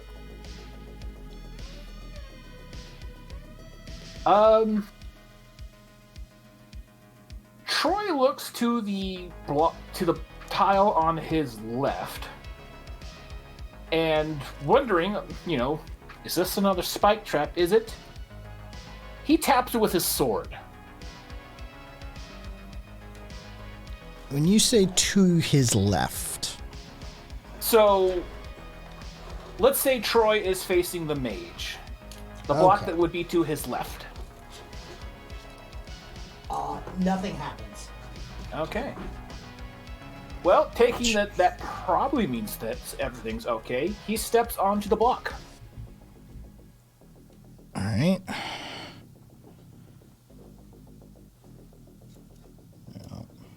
Sort of lost track of you there, I'm pretty sure. Just because I had to move stuff. Are you all the way against the edge? No. No.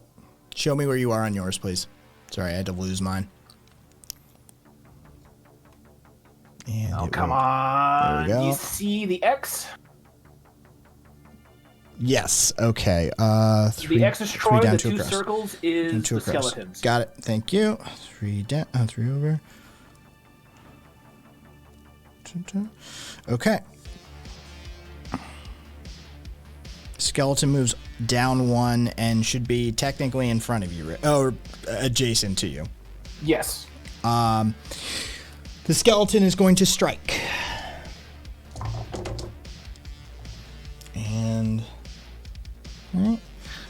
And it misses. And it is going to use its last AP. And okay, give me a roll.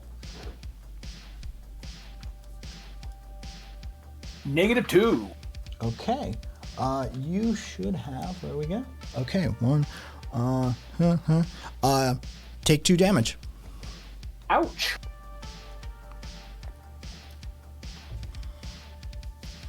Troy is now at 4 HP.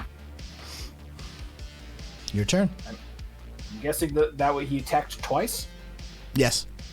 Alright. Troy's going to attack the skeleton. Give me a roll. 0.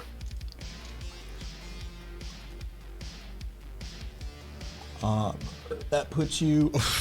The skeleton crumbles before you. Troy just looks at the crumpled skeleton on the ground and says, the programming of these enemies appear to be subpar. You have seen nothing yet, mere mortal. You must now face my champion. And a stab of the staff down, and appearing directly before, in the very center, top row, is a towering cyclops. Troy actually is feeling a little intimidated now, suddenly. But he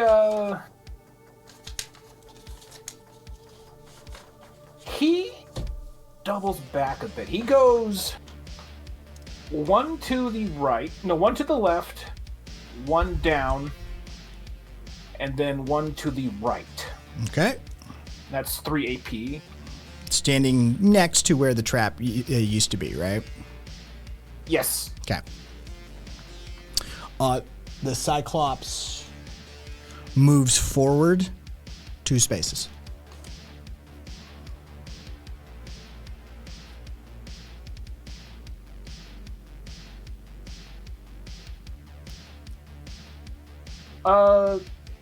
Troy looks to his... Well, he looks to his left, no, to his right, which is the tile with the trap on it, and he taps that tile with his sword. Nothing happens. Well, darn. Well, both I and Troy now know that poking a tile with a sword will not reveal a trap.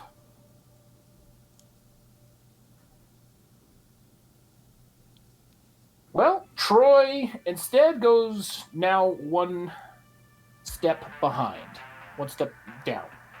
Okay. Back to from whence you came sort of situation? Not all the way, But 1 step. but in that direction. Yes. The Cyclops moves forward 2.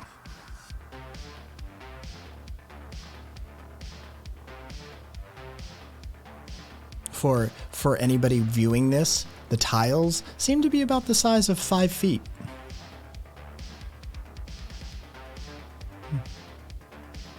So I believe, if I'm calculating this correct, that means the Cyclops is now directly diagonally of Troy. It should be... You know where you started? Yes. It's 1 up from that. That puts him right next to Troy then. It's 1 over. Okay.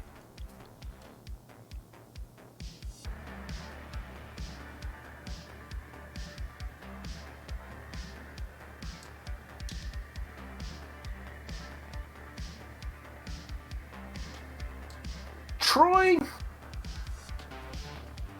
just braces himself. He's gonna forfeit his turn. He's just looking right at that Cyclops, and he's gonna let the Cyclops come to him.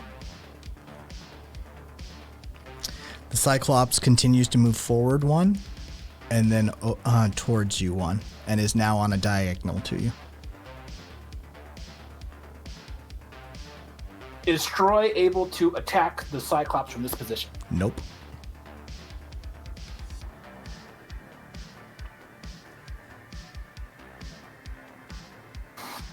Troy goes down 1. Okay. Nothing? No traps? Nope.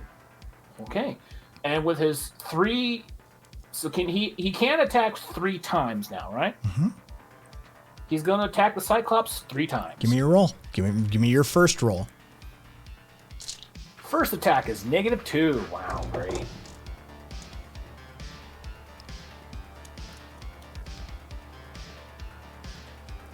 The Cyclops holds up his club and deflects your hit. Perhaps I might have initially underestimated this program. And he attacks again. Give me a roll.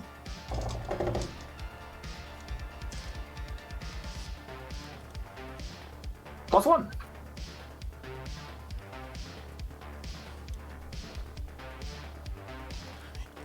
The strike connects. It glances off the Cyclops' shoulder. He winces and recoils. He's bleeding down his left arm, but still wielding the mace with the right.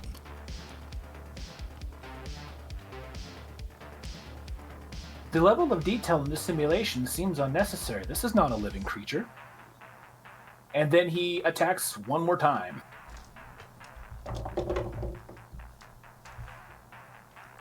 Oh, God. -3.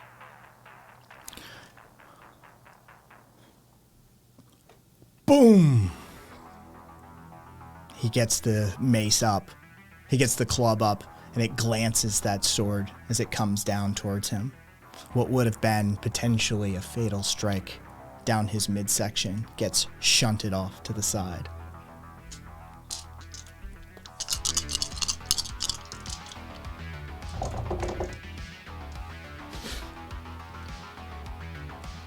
Give me a roll. Eek. 0.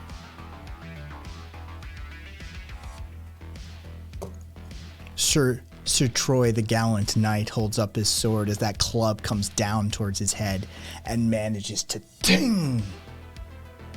Put that club on the ground. I'll take it.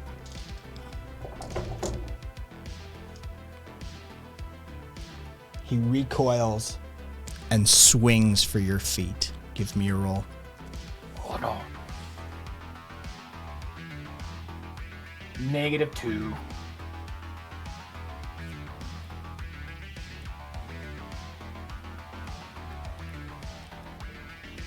He hits you in your right leg. You hear the crunch of the metal. Take 3 hit point damage. Oh no. It's Troy's turn now.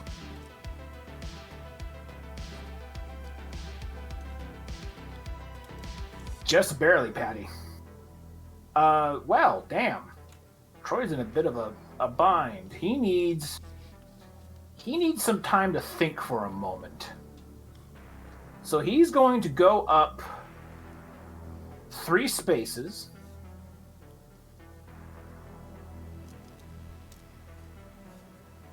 And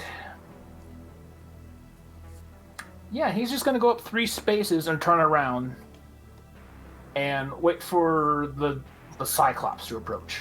Over 1, up 1, chasing you.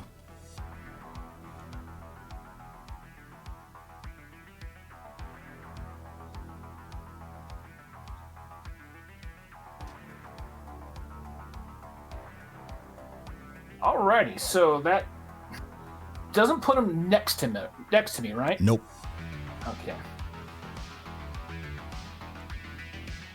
Troy's gonna think. Troy seems to be able to outmaneuver this behemoth.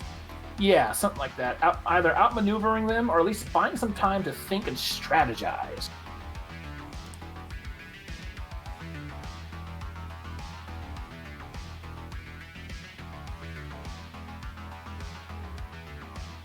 He needs...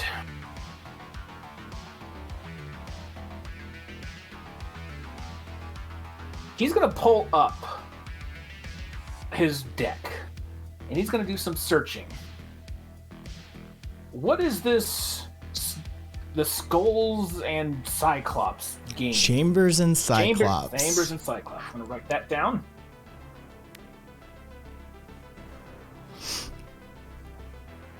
It is a relic of a bygone era for the most part.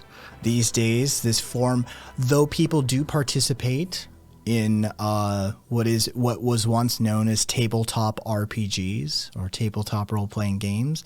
These days, people actually play digital forms on the net, so they can sit at a table with one another on the net with their virtual avatars and play said game, but they have the ability to have effects, and the monsters can come alive, and it becomes far more interactive that way.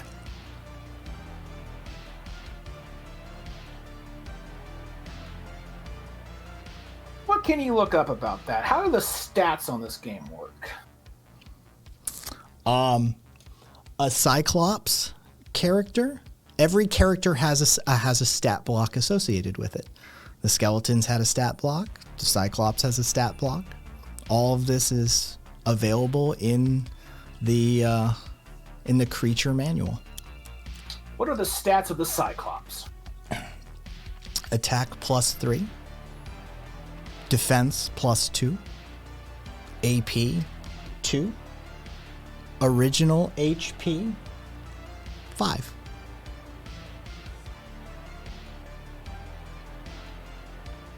This attack is the attack stat. He did 3 to me. My attack is 4. That is the amount of damage that I would do. That's what the rules say, right? That's your modifier. It's roll plus modifier. Or minus your roll.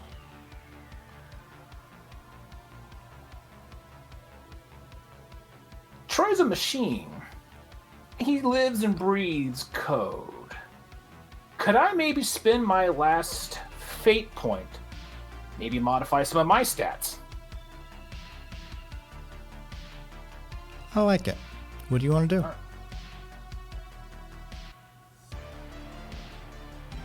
Let's bring my defense up. 5? Let's go 5, yeah. 5 it is. You see a surge as Troy spins up his deck. The mage from above says, "No! No cheating!" Nothing seems to happen, though.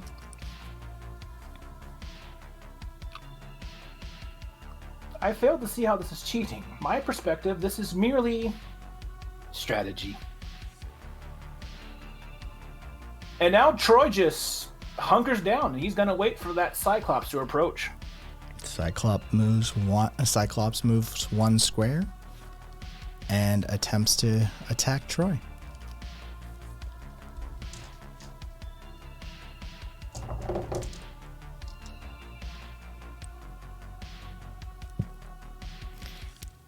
The club comes down directly on Troy's head, and you see nothing happens.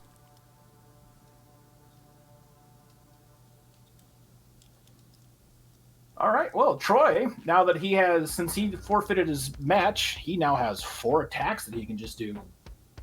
He's gonna attack 4 times. Give me a roll.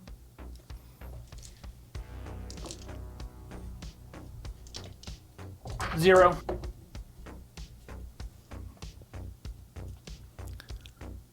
The sword pierces right through the heart of the Cyclops. It starts to spurt blood, and the blood becomes pixelated, and the pixels just fall away of the Cyclops.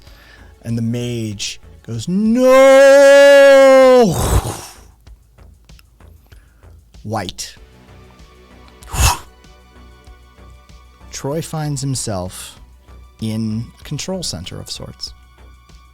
Monitors, data feed logs.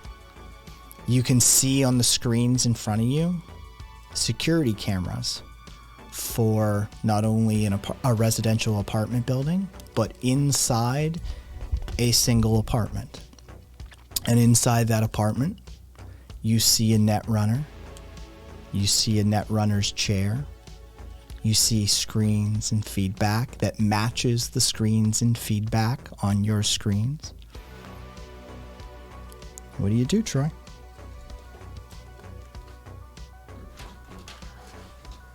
So he's He's in a recreation of the apartment. He's in a digital control panel for all of the equipment that is attached. Oh. Well, the first thing he does is he walks up to see if he can interact with this net running figure in the chair. Give me a roll.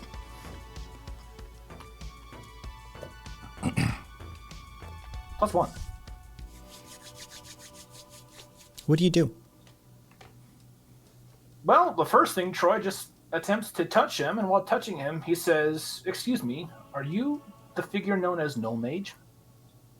No response. Does his hand phase through? No. All right, so it's physical then, at least by Troy's standards. He's gonna at least try again. Maybe jostle him a bit and says, "Excuse me." Give me another roll. -2. No response. He's gonna look at those screens now. What's he looking for? What are they saying? He said that There's all sorts of data and feedback on these, related to a variety of devices in this apartment and beyond.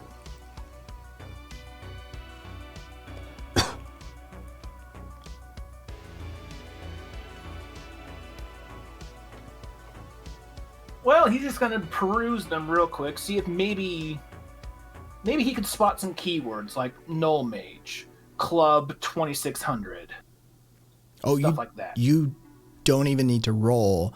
You don't find anything for 2600, but most assuredly he has customized most of his scripts, software, graphics. Yes, this is Null Mage's equipment. This apartment, is it on the net? Oh, very much so. What's its condition? Is it messy? Is it neat? Is it barren? It's immaculate. And we're seeing a guy in net running gear in a chair. I didn't say a guy.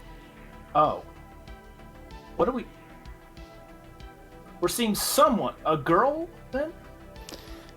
What lays before you is a feminine figure, clad in Netrunner's clothing, tight, purpose-built, lying in a Netrunner's chair, motionless.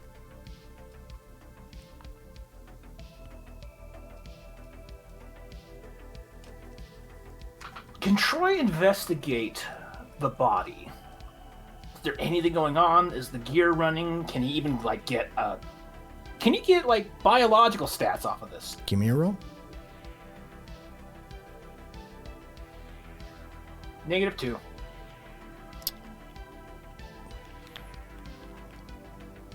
There's an overwhelming amount of data in this control center, as it were.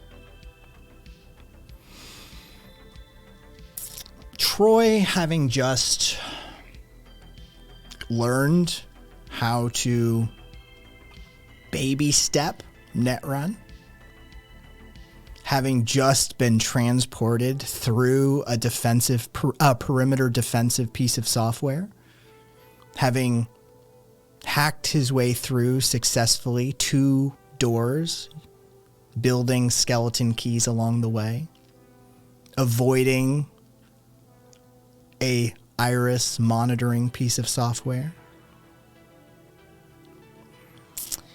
He's at this time slightly out of depth as to how biological feedback, Netrunner hookups, and general systems of that nature work, having no experience with them.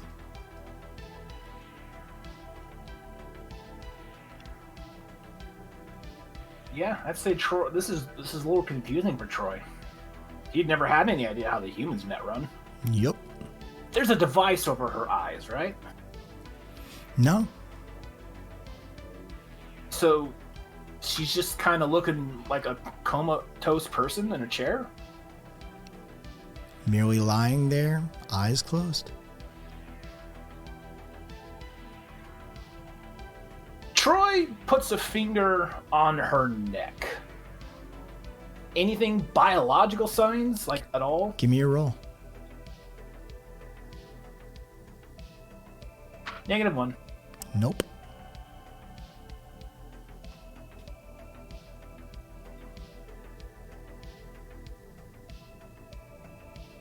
Is there a way that Troy could figure out where all this information is coming from in the real world?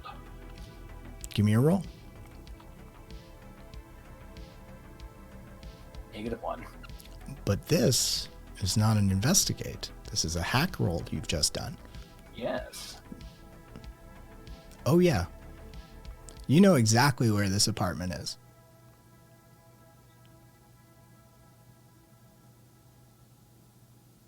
What's Troy getting? It's an apartment complex in the residential portion of town. It's a little closer to San Bruno Mountain than anybody else's apartment complex. It's a smaller apartment complex. It's in NSF. Smaller apartment complexes are a rarity, but it is. It's probably in the neighborhood of a little less than 1,000 people in this place. You're in apartment number. Are you ready for it? Mm-hmm. Null Mage was a cringy wannabe noob. They're in an apartment 420.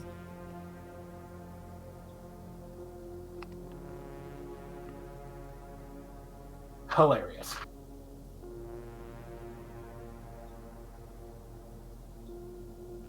So, residential apartments near San Bruno. Small apartment complex, less than 1,000. Apartment number 420. Well, I don't think Troy really possesses the ability to get any more information out of here. And he's got the location of Null Mage. Null Mage isn't responding to him. He can't ask her any questions. So, this is probably about as mission complete as Troy's going to get. So he logs off. Troy, you come to, and you find a partially conscious Jacob shitting himself on the floor in front of you.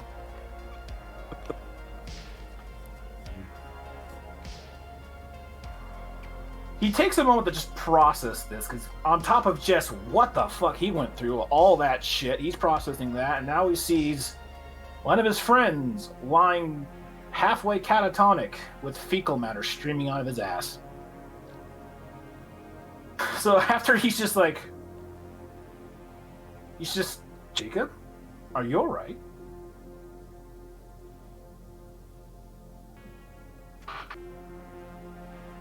Is that what he does? Yes. I killed Cat too. I not only made the player, the character shit himself. It looks like I made the player character shit himself. I couldn't. No. Does Jacob just go like that? Just fucking, fuck it. Let's just go with that. He just fucking clutching at his stomach. Just fucking, just 1 fucking second. Just 1 second. Please, God. Perhaps this is better than in a bathroom facility. Look, I don't know what the fuck. Patty just gave me something, okay? Fuck. In that moment, a text pops up. Listen to your doctor next time. Patty did this to you. Oh, I hate this bitch. He just fucking looks at the codec and just I hate this fucking bitch, I swear to God.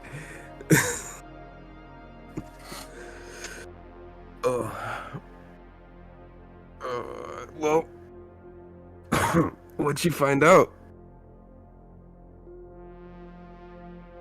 I have found out that Null Mage is a female human located in an apartment near San Bruno, a smaller complex of less than 1,000 people in apartment 420. Apartment 420 San Bruno. fucking. Is this place At this familiar point- to you? No, it's ringing some bells, but let me just fucking text. Could you say that again so I could just text Patty this? A residential apartment near the mountain San Bruno. San Small apartment Bruno. complex, less than 1,000 people. Apartment number 420. Apartment number 420. Send. And then little tag. That's what Troy found out. Also, fuck you. Fuck you. And then I show the message to Karen. Oh, that's opposite of the direction we're going. Well, I guess we're getting. Do we want to check out the place just in case? We're almost here, yes. Okay, I might as well get something to drink too. And then I text Jacob, send a message to Troy and Krill, Dalton and Krill. Or Jacob just fucking. At this point, it's just like, you know, yeah, just fucking. Just forwards the message to Krill and Dalton. Dalton, what do you do? Receive the message about the location. Still heading towards the club to meet up with. Okay, so. I Dalton thought you were will heading text- towards the base to pick them No, up. no, Oh, okay. no, absolutely not. I get that message. I text back to Patty and I say, heading to the club. Do you want me to switch to this new address? So,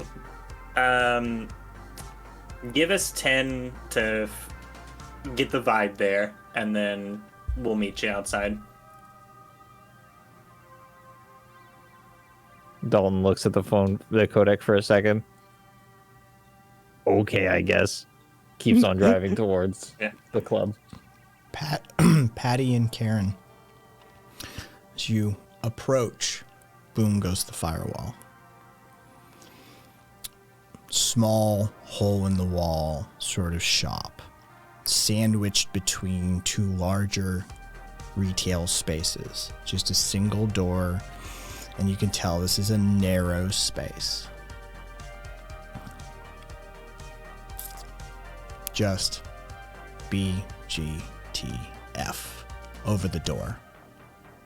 The camera comes down, sees the signage from behind you two, and the camera fades to black.